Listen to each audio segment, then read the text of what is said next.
Pessoal, sejam bem-vindos ao meu canal, primeiro vídeo. Tá? A intenção do canal é trazer um olhar um pouco diferente sobre a computação. Eu sei que já tem vários canais, mas eu gostaria de deixar a minha contribuição também. E vamos começar então falando um pouquinho quem sou eu, para quem não me conhece. Eu sou técnico em eletrônica pelo IFSU, sou formado em engenharia de computação pela FURG, tenho especialização em aplicações para web pela FURG, mestrado em engenharia de computação e estou atualmente cursando uma formação pedagógica para quem não tem licenciatura. Trabalho como analista de tecnologia da informação e desde 2004 eu trabalho profissionalmente, não seja recebendo algum tipo de recompensa financeira, desde 2004 com computação. Eu pretendi começar com a história da computação porque eu acredito que é importante a gente estudar a história. Eu particularmente gosto bastante de história, então eu quis também trazer isso aqui porque eu acho que a gente tem que valorizar também o trabalho de todo mundo que veio antes da gente. Vocês vão ver que foram muitas pessoas, né, que a história da computação é bastante incremental.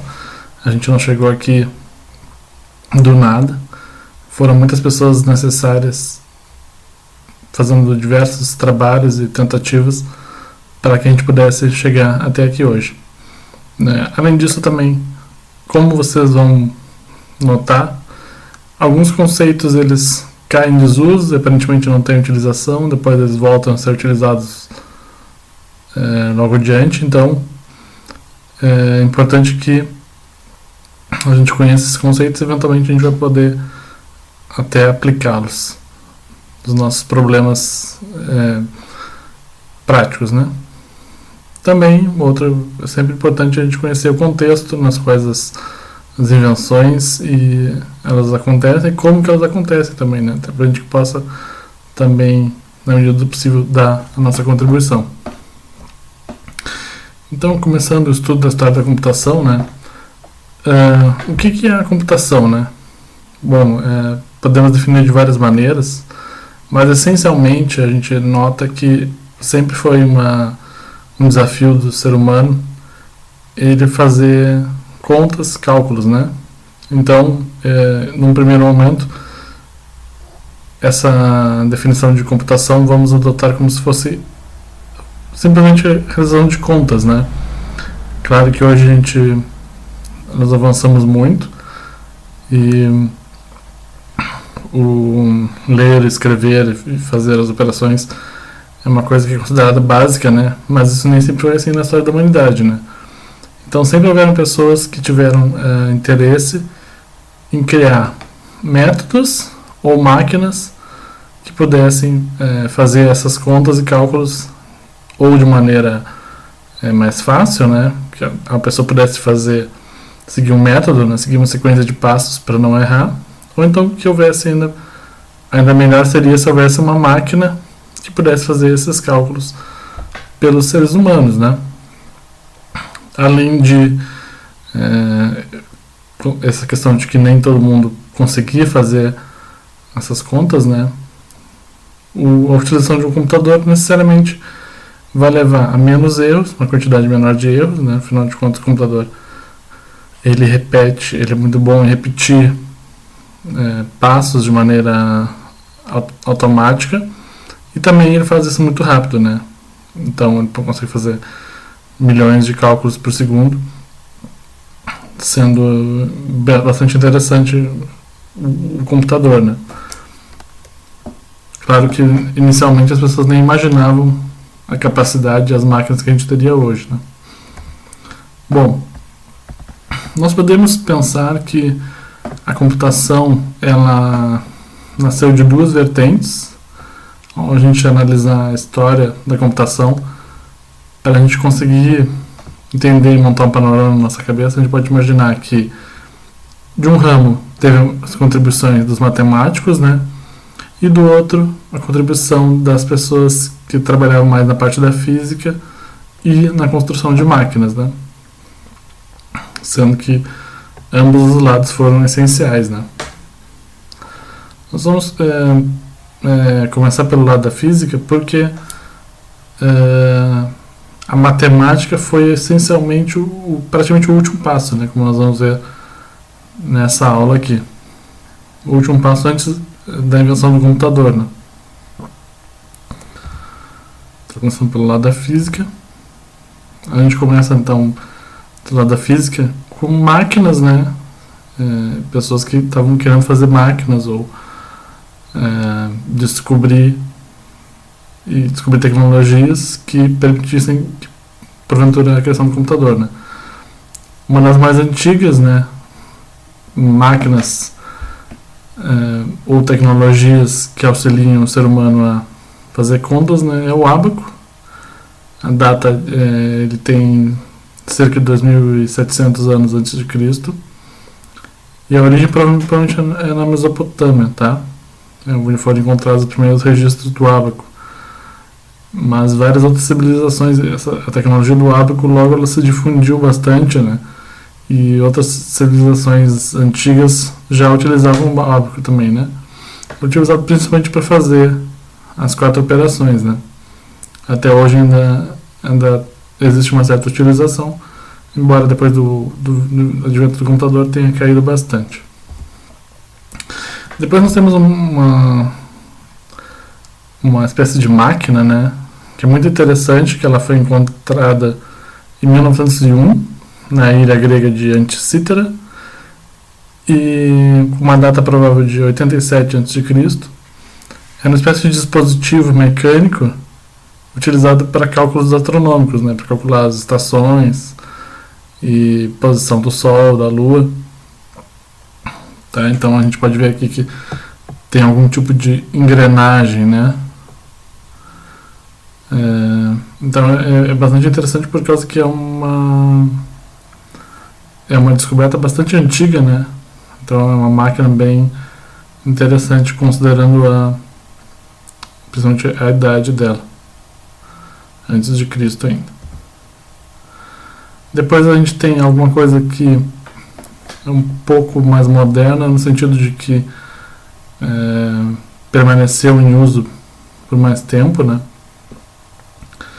Ela foi bastante usada até meados do século XX e ela originalmente é utilizada em princípios geométricos, né? Então a regra de cálculo, ela, para você não necessitar fazer as contas, né? Então, por exemplo, se você quer saber um múltiplo, você pode fazer marcações em uma régua de um número e fazer as mesmas marcações do mesmo número utilizando propriedades geométricas, né? Então, para cada uma unidade que você anda de um lado da régua, você pode andar 4 de outro, então você tem a multiplicação por 4, né?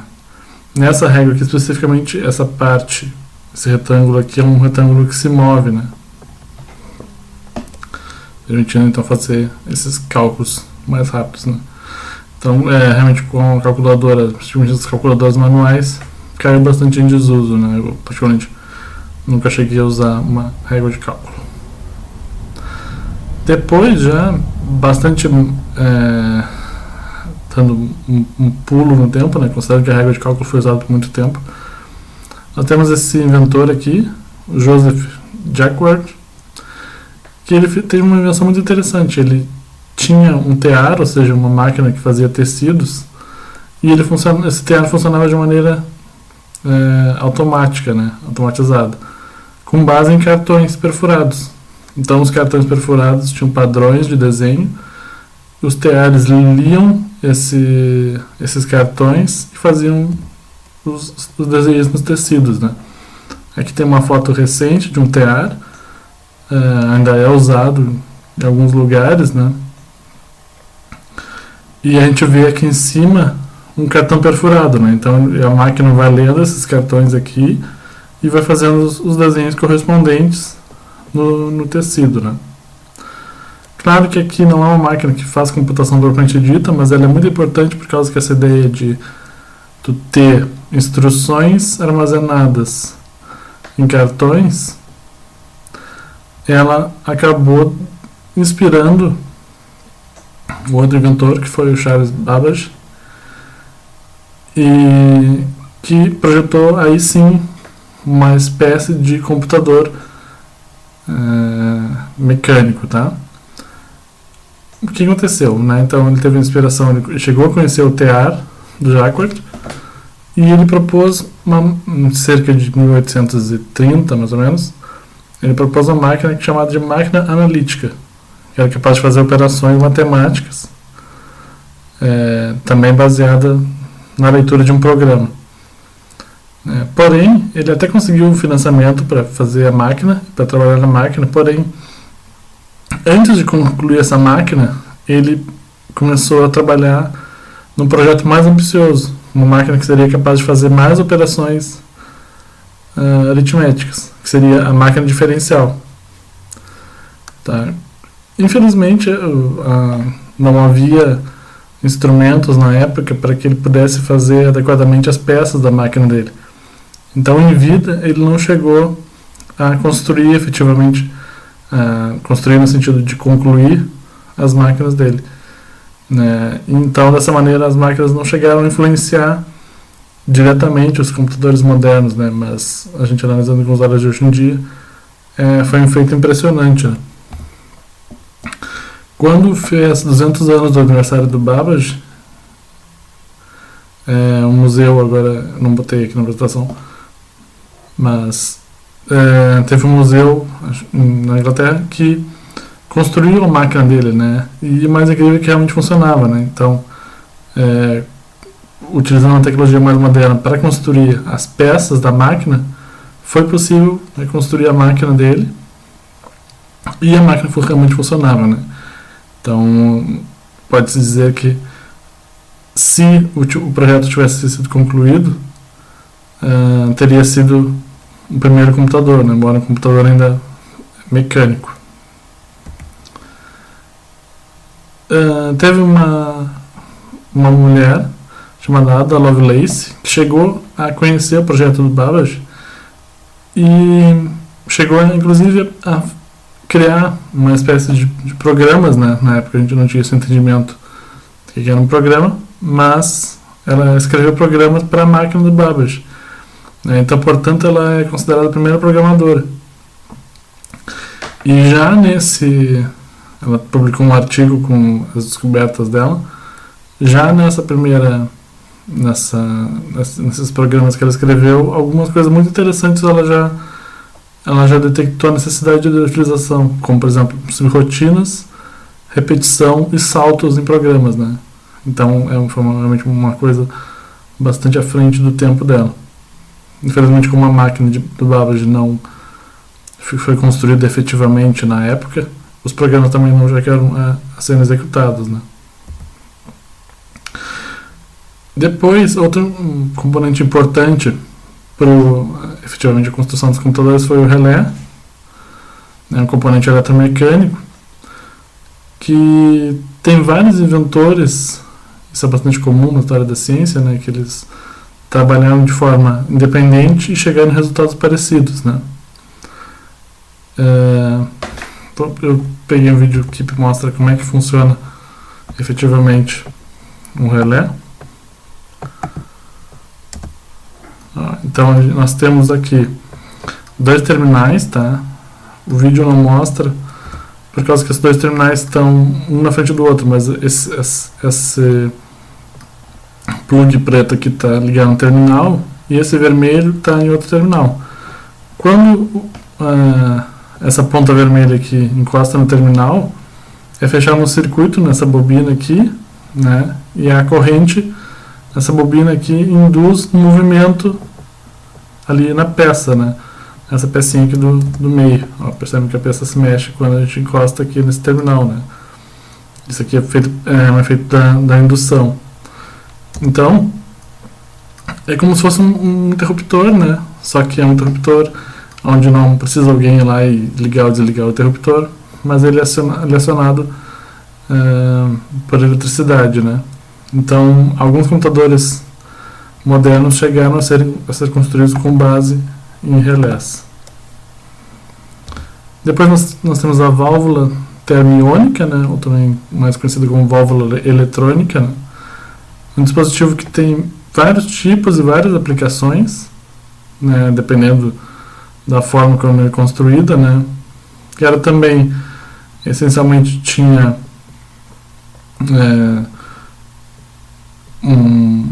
uma pequena resistência ali dentro de um tubo fechado. O tubo podia ser ou ter vácuo ou ter algum tipo de gás, né? Dependendo da construção ali, ela tinha um comportamento diferente, né? No caso aqui, diretamente para os computadores, existiam algumas válvulas que você substituía os relés, né? Então ele tinha um acionamento mais rápido, até por não ter nenhuma parte mecânica envolvida, né? E também uma transição mais suave ali, né? Também não existe exatamente um inventor propriamente dito da válvula. Foram vários inventores que foram aperfeiçoando o que hoje a gente conhece como válvula, né? Pelo lado da matemática, agora a gente volta no tempo e vamos analisando pelo lado da matemática, né? Primeiro a gente tem a lógica, né? Considerado o Aristóteles o pai da lógica, né? Então ele começou a utilizar proposições, né, para tratar sobre questões filosóficas, né? Isso aqui se desenvolveu depois na lógica de Boole, mas antes disso um avanço importante na matemática foi a adoção dos algarismos indo-arábicos, né? Porque a gente aprende na escola os algoritmos romanos, né? Então eles eram utilizados, os algoritmos romanos, antes da adoção dos algoritmos indo-arábicos. Quando os algoritmos indo-arábicos foram adotados, considera-se que teve uma grande evolução na matemática, né? Porque efetivamente era muito mais fácil, né, fazer as operações matemáticas utilizando os algarismos, né? Chegando na Europa, vejam que já demorou para chegar na Europa, né? Ele apareceu entre 2 a.C. e 2 depois de Cristo, primeiros registros, né? E levou 1000 anos para chegar efetivamente na Europa, né? Um matemático persa que fez um papel importante para que os algoritmos chegassem na Europa foi um matemático persa chamado Al-Khwarizmi, né? Então do nome dele vem a própria palavra algarismo, né? Também vem daí do nome dele a palavra algoritmo, né? Que é uma sequência de passos. Então por que vem daí, né? Porque ele escreveu um livro bastante importante, onde ele, além de consolidar os algarismos indo-arábicos, ele também tinha, nesse livro sobre matemática, né, ele tinha algumas sequências de passos para resoluções de equações, né. Essas sequências de passos seriam, então, os algoritmos, né. Depois, então, continuando, né, aquela tradição do Aristóteles, né, teve várias melhorias, né, a matemática avançou muito, mas a gente não pode falar em computador sem falar de George Boole, né, ele desenvolveu um sistema de manipulação de símbolos, né, onde tu conseguiria fazer análise, né, de afirmações sem entrar no mérito do que elas aquelas afirmações, né? Então fazer uma manipulação de símbolos, né? Entretanto, em vida,